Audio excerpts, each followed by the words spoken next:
Hello everyone. I'm K. Lakshmi from MSCS second year, student of TSWRDCW Jadgirigutta. And today's my topic is about congruence. Before going to the topic, let's see the definition of the congruence.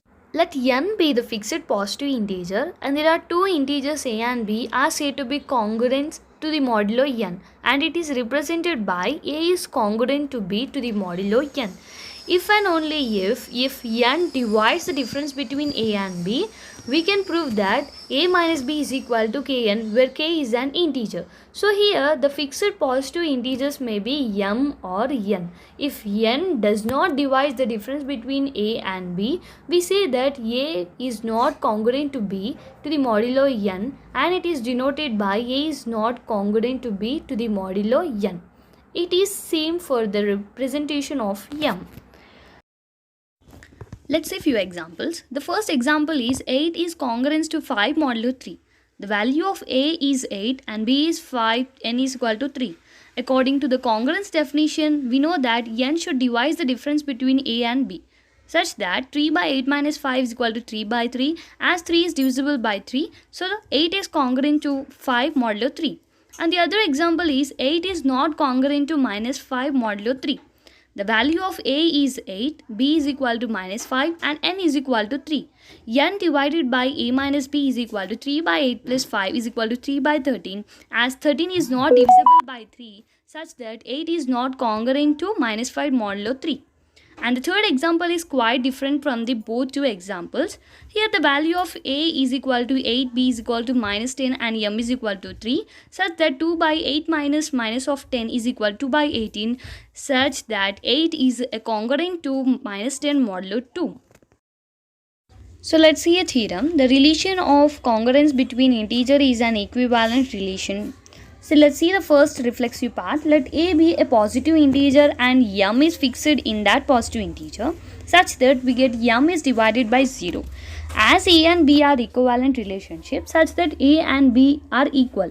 So we write m divides a minus a. We get a is congruent to a modulo m. It means that the relation of the congruence between integer is a reflexive.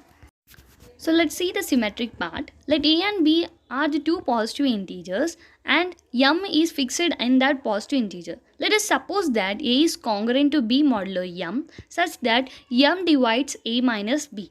And we are taking minus as common such that m divides minus of b minus a where m divides b minus a. So we get b is congruent to a modulo m.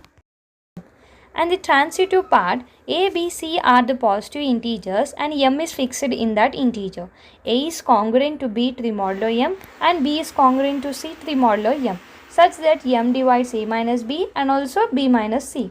So by adding these both, we get m divides a minus c such that a is congruent to the c to the modulo a. It means the relation of the congruence between the integer is transitive and the relation is reflexive, symmetric and transitive. Hence the equation and theorem is 3.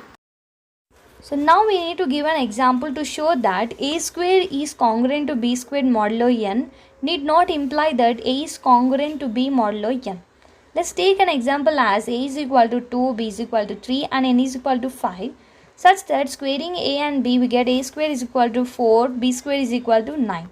So according to that 4 is congruent to 9 modulo 5 such that the difference between a and b is 9 minus 4 is equal to 5 which is a multiplicative of 5 without the use of a is congruent to b to the modulo n such that the difference between a and b is 3 minus 2 is equal to 1 which is a not multiple of 5 such that we have proved that a square is congruent to b squared modulo n without the need of a is congruent to b to the modulo n. Thank you for giving this wonderful opportunity.